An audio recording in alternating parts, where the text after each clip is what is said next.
আজি আমাৰ চাম্বাত আজি আছোঁ আৰু কাইলৈ আমাৰ শেষ দিন। কাইলৈ আমি যামগৈ আৰু সেইকাৰণে আজি চৌগান ফিল্ডলৈ ওলাই আহিছোঁ।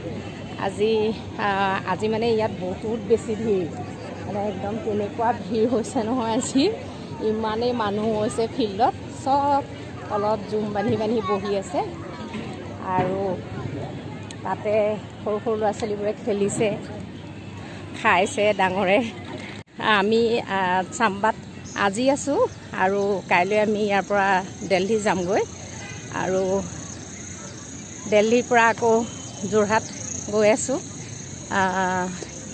সেইকাৰণে আজি ওলাই আহিলোঁ এতিয়া আবেলি। আৰু আজি যে ইমানেই ভিৰ নহয়, মানুহ মানে একদম গোটেই ফিল্ডত আজি মানুহ ভৰি আছে, ভাল লাগে।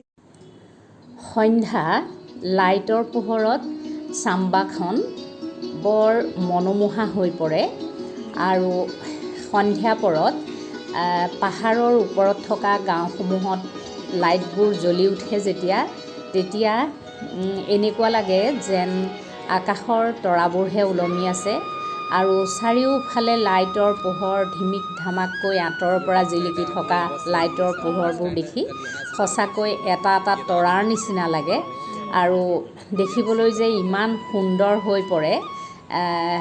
পাহাৰৰ কাষতে তলত আছে ৰবি নদীখন আৰু ৰবি নদীখনৰ পাৰতেই হৈছে চাম্বাখন আৰু সন্ধ্যা পৰত ইমান ধুনীয়া লাগে চাম্বাখন। মই তাকে আপোনালোকক অকণমান দেখাবলৈ চেষ্টা কৰিছোঁ।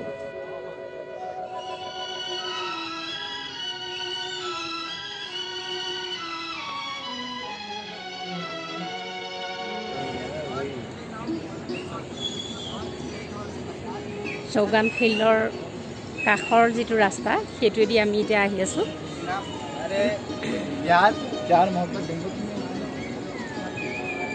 এনেকুৱা এইটো ৰাস্তাটো বঢ়িয়া লাগে।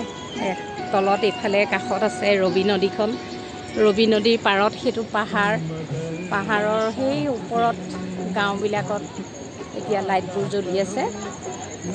বৰ সুন্দৰ দৃশ্য আৰু ভিডিঅ'ত ইমান ধৰিব নোৱাৰি, নিজে দেখিলেহে সেইবিলাক অনুভৱ কৰিব পাৰি।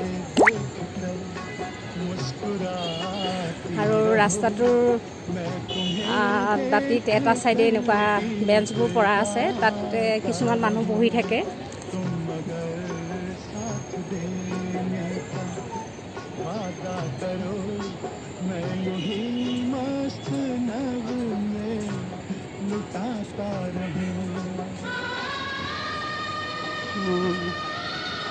বা এইফালে চব না কেনেকুৱা মজা লাগিছে নহয়।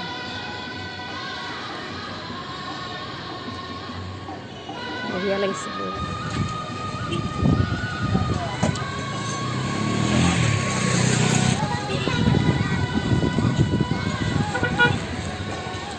আছে অলপ দোকান নথকা নহয়।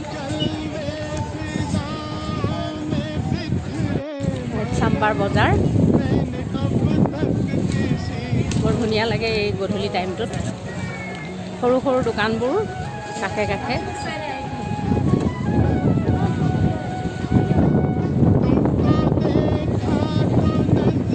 আজি বতৰটো বহুত ভাল হৈছে। আজি একদম অলপ বতাহ মাৰি আছে, দুই এটোপাল বৰষুণ পৰি আছে। আজি বঢ়িয়া হৈছে। আজি আমি চাম্বাৰ চিটি হাৰ্ট ৰেষ্টুৰেণ্টত ডিনাৰ কৰিবলৈ আহিছোঁ আৰু লগত আছে জিতিন, ৰাম, ঋতু, এখেত আৰু মই। আমাৰ খানা এতিয়ালৈকে আহি পোৱাহি নাই। ইহঁতে চাই আছে কি খাব, চিলেক্ট কৰি আছে। जीरा राइस, फ्राइड राइस अलग अलग है ना? एक जीरा चाहिए, चिकन मंचूरियन, फ्राइड कैंसिल, जीरा कर ओनली जीरा और एक क्रीम राइस बटर नान, एक जीरा चाहिए, एक जीरा चाहिए और एक बटर। এই আমাৰ খানা বনি আছে এতিয়া। ৰাজমাহ বনালে, এতিয়া পনীৰ হৈ আছে, তাৰপিছতে হ'ব বিন আলু ভাজি হ'ব, ভাত হ'ব আৰু নেমু আছে আৰু বছ। আজি দুপৰীয়াৰ খানা সেইটোৱে হ'ব আৰু এতিয়া ৰাজমাহ হৈ গ'ল। এতিয়া পনীৰ ইয়াত মানে ৰাজমাহটো অতি প্ৰিয় খাদ্য, লোকেলি বহুত প্ৰডাকশ্যন হয়, সেইকাৰণে বহুত ভাল। এইবিলাক দৰৱ চৰব নিদিয়া আৰু বঢ়িয়া, খালেও কোনো অপকাৰ নকৰে, বহুত টেষ্টি হয়। এইবিলাক লোকেল প্ৰডাকশ্যন খুব হয় ইয়াত ৰাজমাহ, মানে ৰাজমাহ মাহজাতীয় বস্তুটো খুব হয় ইয়াত। এতিয়া পনীৰ বনাই আছে, তাৰপিছতে ভাতটো দিলে আৰু হৈ যাব, আৰু ভাজিটো বনাব আছে। সেয়াই আৰু এয়া আজি চাম্বাত মই এতিয়া পনীৰ বনাই আছোঁ। একদম পূৰা পনীৰ হৈ আছে আৰু উতলি আছে।